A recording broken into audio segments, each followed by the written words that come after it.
G'day guys, David here, Sandgate Auto Electrics. We've got the Suzuki in today.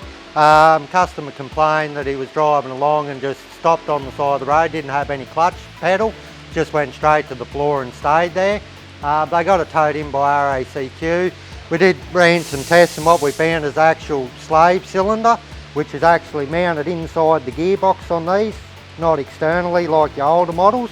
It's leaking, so it's not holding fluid pressure, so it's just dropping the clutch straight to the floor every time you put it on. So what we've done is gone through, got a new slave cylinder for it, we've got a new clutch there while you're in there because it's such a big job. 9 times out of 10 we do a clutch unless it's just recently been changed. So this is the gearbox here, that's your slave cylinder in there. This is obviously a 4-wheel drive, so when we spin it around here, you can see your main part of the gearbox up here, or your transfer case on the back, which transfers your power to your front and rear wheels. So that's both your output shaft for your 4-wheel drive system.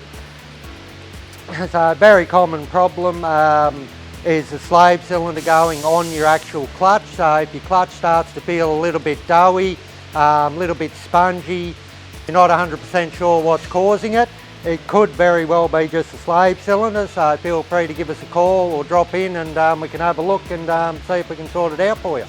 Thank you.